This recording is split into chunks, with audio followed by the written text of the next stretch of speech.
Hello students, welcome in Standard 9, Subject Science and Technology Part 1. In that, we have to study topic number 1, Laws of Motion. And today's subpoint is Newton's first law of motion. After study today's point, we have to revise some point in a previous video. Okay, in previous video, we have studied the different laws of motion. Okay, from this we have studied the three equation of motion. That is, first one is v is equal to u plus at.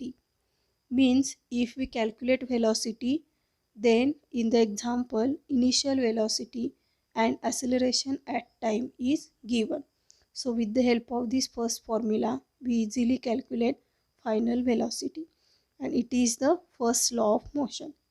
Let's second law of motion is S is equal to ut plus half at square. Here S is represent displacement. In that the formula, if the initial velocity and acceleration at time given, we have to calculate displacement. And third formula is v square is equal to u square plus 2as. Okay, this is the third law of motion.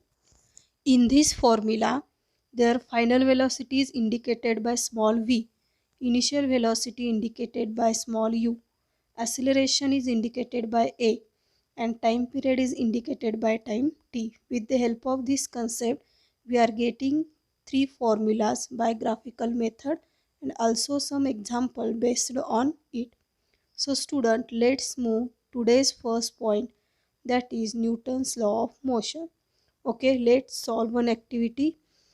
In this activity some questions are given and let's discuss about their answer. What could be the reason for the following? Okay, first is a static object does not move without the application of the force. Okay student, because if the force is applied, then and then only the displacement is take place. So force is very necessary for moving the static object into the motion form. Second question, the force which is sufficient to lift a book from a table is not sufficient to lift the table. Okay, for uh, converging or lift a book, force is necessary, and also for lift a table, force is also necessary. But this force is not as sufficient as when the book is placed, because the table has more mass than the book.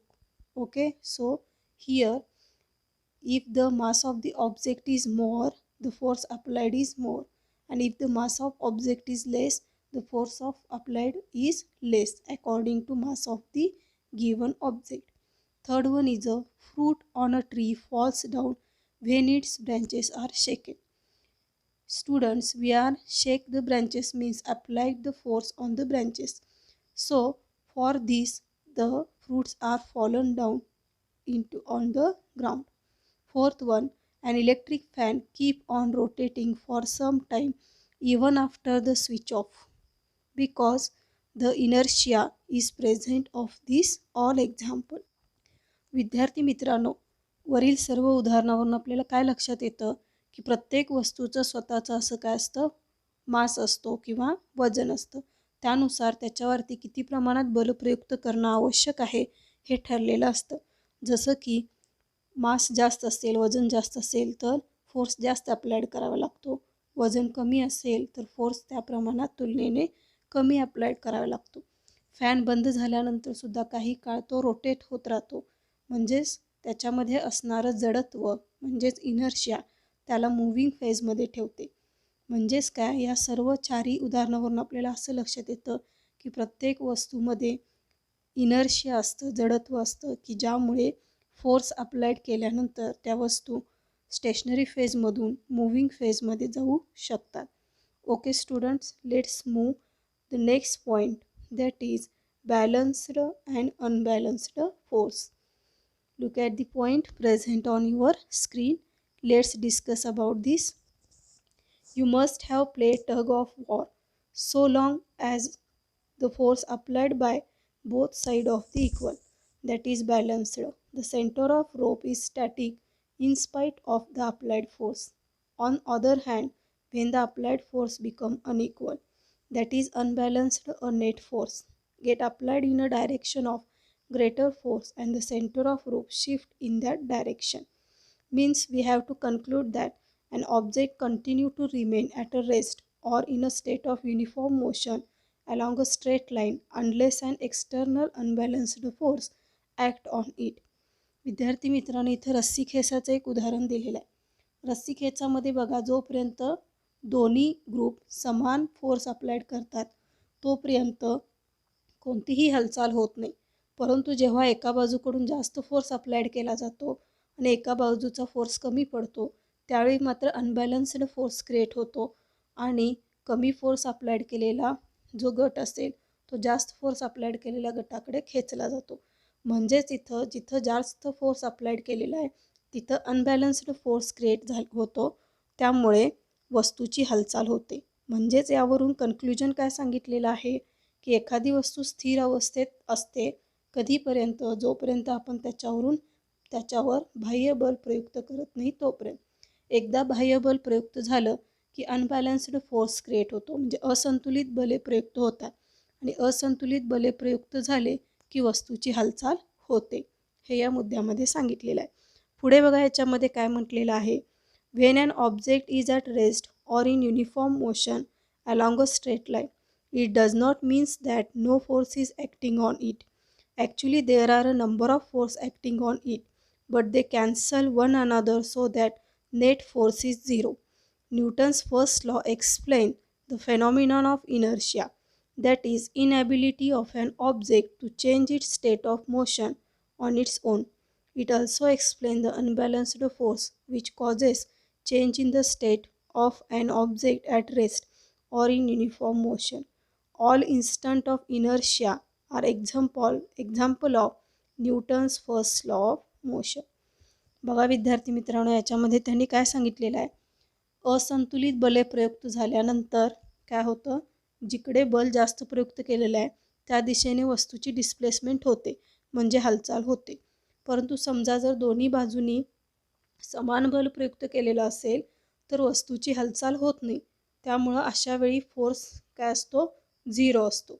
आणि हा zero force म्हणजेच न्यूटनच्या फेनॉमिनॉन म्हणजे त्याच्या तत्वामध्ये त्यालाच movement of inertia असं म्हटलेलं आहे. विद्यार्थी मित्रांनो, थोडक्यात बॅलन्स्ड अँड अनबॅलन्स्ड फोर्सबद्दल असं म्हणता येईल की जोपर्यंत एखाद्या वस्तूवरती बॅलन्स्ड म्हणजे संतुलित बल प्रयुक्त झालेला असतो तोपर्यंत तो डिस्प्लेसमेंट दाखवत नाही, म्हणजे हालचाल दाखवत नाही. अशावेळी इनर्शिया झिरो असतो. मात्र ज्यावेळी वस्तूवरती बाह्य असंतुलित बले प्रयुक्त होत असतात त्यावेळी मात्र वस्तूची हालचाल होते आणि ही हालचाल म्हणजे फोर्स ज्या दिशेने प्रयुक्त केलेला आहे त्या दिशेनं होत असते.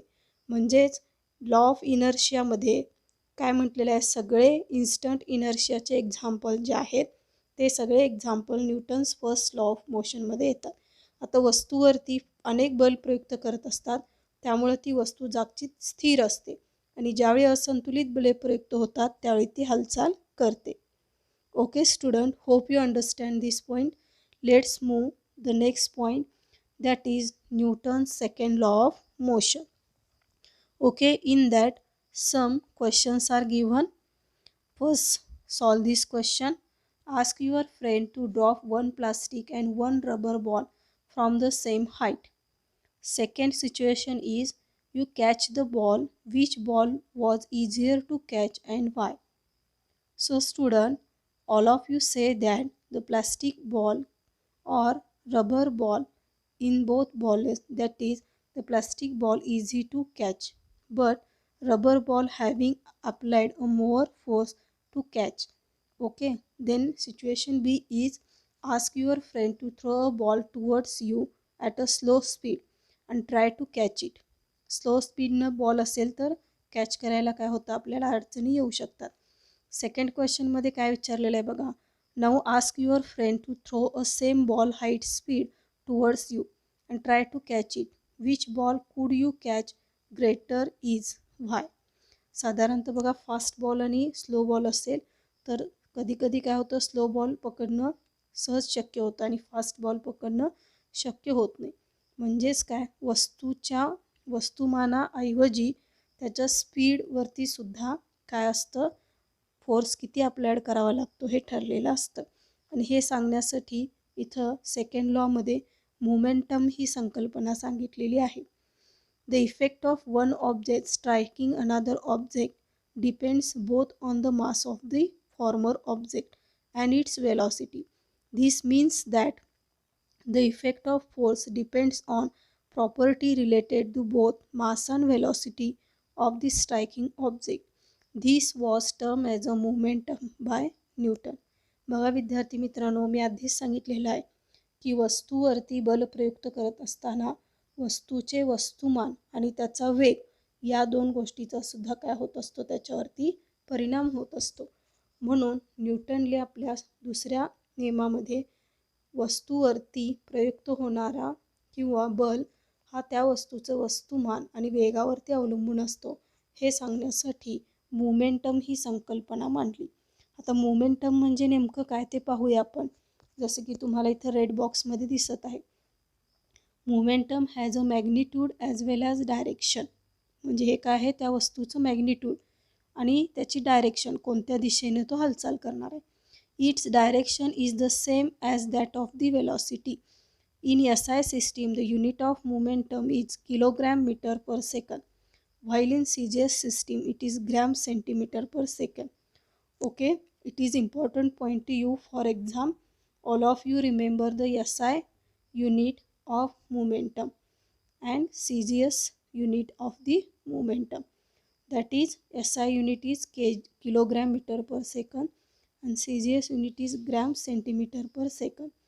If an unbalanced force applied on the object causes a changes in the velocity of the object, then it also causes changes its momentum. The force necessary to cause change in momentum of an object depend on the rate of change of momentum. म्हणजेच एखाद्या वस्तूवरती बल प्रयुक्त केले असता त्या वस्तूचं वस्तुमान किती आहे आणि किती वेगाने ती वस्तू हालचाल केलेली आहे याच्यावरती त्या वस्तूची काय डिस्प्लेसमेंट अवलंबून असते असं या मुद्द्यामध्ये सांगितलेलं आहे. Student, hope you understand this point. Let's see the more amount the term momentum. That is, the term momentum is denoted by capital letter P. Momentum is the product of mass and velocity of an object. So therefore its formula is P is equal to m into v. Okay विद्यार्थी मित्रांनो, momentum दाखवण्यासाठी capital letter P दाखवलं जातं. मग ह्याचा formula काय आहे, वस्तूवरती लावलेला बल आणि त्याचं वस्तुमान ह्या दोन्ही गोष्टी मोमेंटम दर्शवतात. म्हणून व्हॉल्यूम त्याचा फॉर्म्युला काय तयार झालेला आहे, P is equal to m into v. And momentum is a vector quantity. It is also important thing for your exam for true or false. Okay, remember this, momentum is a vector quantity. The rate of change of momentum is proportional to the applied force and change of momentum occur in the direction of the force. आता हे जे सांगितलेलं आहे ते त्यांनी definition शब्दामध्ये मांडलेली आहे किंवा फॉर्म्युला जो आहे P is equal to m into v हे त्यांनी शब्दामध्ये सांगितलेलं आहे. आता फक्त फॉर्म्युलाचा विचार केला तर आपण काय म्हणू शकतो, P बरोबर m गुणिले v. म्हणजेच काय की rate of change of momentum म्हणजे P हा कशाशी इक्वल असतो, तर त्या वस्तूचं वस्तुमान आणि व्हेलॉसिटी याच्याशी डायरेक्टली प्रोपोर्शनल असतो. म्हणजे हा फॉर्म्युला जो आहे तुमचा त्याचं ते शाब्दिकमध्ये त्यांनी मांडलेला आहे. Suppose an object of mass m has a initial velocity u when a force F is applied in the direction of velocity for time t. Its velocity become v. विद्यार्थी मित्रांनो, आता मोमेंटमचं इक्वेशन आपण सॉल्व करतो.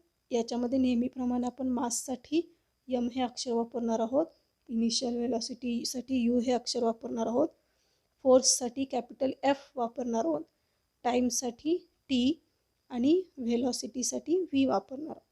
मग आता पहिल्यांदा काय म्हटलं आहे बघा, the initial momentum of object is equal to mu. म्हणजे वस्तूचा सुरुवातीचा वेग आपण काय मानला, u म्हणजे 0 असतो त्यामुळे u.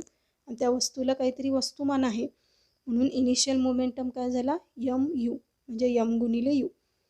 Its final momentum after time T is equal to M V. आता एका ठराविक कालावधीमध्ये म्हणजे टी या कालावधीमध्ये वस्तूनं एक ठराविक अंतर पार केलं असेल तर त्यावेळी ती फायनल वेलॉसिटीमध्ये जाते. मग ते दर्शवण्यासाठी एम व्ही हे अक्षर दाखवलेलं आहे. म्हणजे इनिशियल व्हेलॉसिटी असेल तर एम यू आणि फायनल व्हेलॉसिटी म्हणजे m v. M indicates for mass of the object. Okay, आणि u is a initial velocity and v is a final velocity. Okay, then rate of change of momentum is equal to change in momentum upon time. Okay, then we have to add the values in that. Rate of change of momentum is equal to rate of change of momentum म्हणजेच काय, वस्तूची हालचाल झाली म्हणजेच वस्तूच्या अंतिम वेगामधून सुरुवातीचा वेग वजा करायचा आहे म्हणजेच एम व्ही वजा एम यू म्हणजेच हा चेंज इन मोमेंटम झाला. एम व्ही वजा एम यू छेद टी हे आपलं समीकरण तयार झालं. मग आता बघा यम हे कॉमन गोष्ट आहे ते आपण कंसाच्या बाहेर काढलं. मग काय शिल्लक राहिलं, यम कंसात व्ही वजा यू छेद टी. ठीक आहे, मग यम आहे तसा ठेवलं. आता व्ही वजा यू छेद टी म्हणजेच ॲसेलरेशन हे आपण आधीच्या इक्वेशनमध्ये शिकलो आहे. Okay, A is equal to V minus U upon T म्हणजे ॲसेलरेशन बरोबर अंतिम वेग वजा सुरुवातीचा वेग भागिले टी. म्हणजे ह्याच्यासाठी आपण ए हे अक्षर वापरलं. म्हणजेच आपल्याला आता फायनल इक्वेशन काय मिळालेलं आहे, यम ए म्हणजे यम गुणिले ए म्हणजे वस्तूचं वस्तुमान गुणिले त्वरण किंवा acceleration. According to Newton's second law of motion the rate of change of momentum is proportional to the applied force. आता हे दर्शवण्यासाठी आपण काय करणार आहोत की वस्तूचं मोमेंटम हा फोर्सशी कसा असतो, डायरेक्टली प्रोपोर्शनल असतो. हे दर्शवण्यासाठी आपण काय केलेलं आहे, यम ए डायरेक्टली प्रोपोर्शनलचं चिन्ह केलेलं आहे तिथं आणि एफ फोर्ससाठी आपण एफ वापरले. म्हणजे इथे इक्वेशन काय झालं, M A is directly proportional to the F. Then F is equal to K into M A. Okay, म्हणजे तर पक्षांतर केले, एफला डावीकडे घेतलेलं आहे आणि यम एला उजवीकडे घेतले म्हणजे समीकरण काय तयार झालं, एफ बरोबर यम ए. डायरेक्टली प्रोपोर्शनलचं चिन्ह आहे त्याच्याऐवजी आपण स्मॉल के वापरलेलं आहे. स्मॉल के म्हणजे काय, constant of proportionality and value is 1. Value 1 असल्यामुळे फॉर्म्युला काय तयार झाला, F is equal to m into a म्हणजेच force is equal to mass into acceleration. बघा इथं के कॉन्स्टंट असल्यामुळे तिथं 1 गुणिले यम गुणिले ए झालं म्हणजेच हा फॉर्म्युला झाला एफ बरोबर यम गुणिले ए. Okay students, hope you understand this point. Let's learn or discuss more about the momentum. Okay, consider two objects having different mass which are initially at rest. The initial momentum for both is 0. Suppose a force F act on time t on both objects. The lighter object start moving faster than the heavier object. However, from the above formula, we know that the rate of change of momentum, that is F in both objects is same and the total change in their momentum will also same, that is Ft. Thus, if the same force is applied on different objects, the change in momentum is the same. विद्यार्थी मित्रांनो, याच्यामध्ये काय सांगितलेलं आहे की दोन वस्तू आहेत वेगवेगळ्या वजनाचे, दोन्ही कशा आहेत, स्थिर अवस्थेमध्ये आहेत म्हणजे त्यांचं इनिशियल मोमेंटम किती झाला, 0 झाला. आता याच्यावरती फोर्स अप्लाइड केला दोन्ही वस्तूवरती एका ठराविक कालावधीसाठी. ठीक आहे, मग त्याच्यामध्ये जी वजनाने हलकी वस्तू असते ती जास्त वेगाने धावते. परंतु according to above formula F is the both object is same. परंतु जरी वजनाने हलकी असणारी वस्तू वेगाने गेली असली तरी दोन्हीही वस्तूवरती समान बल प्रयुक्त केलेलं असतं. त्यामुळं मोमेंटम मात्र दोघांच्यासाठी कसं राहील, सेम राहील, जो आपण एफ टी असं म्हटलेलं आहे. ओके, आता याच्यामध्ये परत काही SI सिस्टीम आणि काही कन्सेप्ट दिलेले आहेत ते आपण पाहूया. In SI system the unit of force is newton. Okay, newton is denoted by capital letter N. The force necessary to cause an acceleration of 1 meter per second square is an object of mass 1 kilogram is called 1 Newton. 1 न्यूटनची किंमत दिलेली आहे विद्यार्थी मित्रांनो. 1 Newton बरोबर किती, 1 kilogram गुणिले 1 metre प्रति सेकंदचा वर्ग. In CGS system, the unit of force is dyne. Dyne means the force necessary to cause an acceleration of 1 centimeter per second square is an object of mass 1 gram is called 1 dyne. Means in short, 1 dyne is equal to 1 gram into 1 centimeter per second square. विद्यार्थी मित्रांनो, मी इथे लक्षात काय ठेवायचं आहे या मुद्द्यामध्ये की SI सिस्टीममध्ये युनिट फोर्सचं काय असणार आहे, न्यूटन असणार आहे. आणि न्यूटन दर्शवण्यासाठी कॅपिटल एनचा वापर करायचा आहे. आता 1 न्यूटन म्हणजे काय आणि 1 डाईन म्हणजे काय याचे कन्व्हर्जन्स लक्षात ठेवायचं आहे. परीक्षेला तुम्हाला रिकाम्या जागासाठी विचारला जातो. जसं की 1 न्यूटनची किंमत आहे 1 किलोग्राम गुणिले 1 मीटर प्रति सेकंदचा वर्ग आणि 1 डाईनची किंमत आहे 1 ग्रॅम गुणिले 1 सेंटीमीटर प्रति सेकंदचा वर्ग. आता CGS सिस्टीममध्ये फोर्सचं युनिट काय असतं, डाईन. म्हणजे हे बॉक्समधले जे पॉईंट्स आहेत ते महत्त्वाचे आहेत परीक्षेसाठी. प्रश्न कसा विचारतील तर फोर्सचं SI युनिट काय आहे आणि फोर्सचं CGS युनिट काय. फोर्सचं SI युनिट आहे न्यूटन, जे एन या कॅपिटल अक्षराने दर्शवलं जातं. आणि फोर्सचं CGS युनिट आहे डाईन, जे D अक्षराने दाखवलं जातं. आणि त्याचे किमती लक्षात ठेवायच्या आहेत. 1 न्यूटन म्हणजे किती आणि 1 डाईन म्हणजे किती या किमती लक्षात ठेवायच्या आहेत. या व्यतिरिक्त तुम्हाला जर न्यूटनचा सेकंड लॉ ऑफ मोशन विचारला तर तुम्ही मोमेंटमबद्दल लिहायचं आहे. जसं की मोमेंटमचा फॉर्म्युला आणि मोमेंटमवरती फोर्स हा डायरेक्टली प्रपोर्शनल कसा असतो ते इक्वेशन सॉल्व करायचं आहे. ठीक आहे, या पद्धतीनं याच्यावरती प्रश्न विचारला जाऊ शकतो. किंवा एकंदरीत आजच्या मुद्द्याचे प्रश्न जर काढायचे झाले तर विचारलं जाईल Newton's first law of motion. तर त्याच्यामध्ये तुम्ही इनर्शियाची व्याख्या लिहायची आणि कुठलंही एक एक्झाम्पल द्यायचं आहे. आणि न्यूटनचं सेकंड लॉ ऑफ मोशन विचारलं तर त्याच्यामध्ये तुम्ही मोमेंटमचा फॉर्म्युला, त्यानंतर मोमेंटम म्हणजे काय आणि F is equal to M into A इथंपर्यंत इक्वेशन सॉल्व करत जायचं आहे. बाकीचं जास्त डिस्क्रिप्टिव्ह लिहिण्याची आवश्यकता नाही. त्यानंतर ऑब्जेक्टिव्स कोणकोणत्या प्रकारचे निघते याची आपण चर्चा केलेलीच आहे.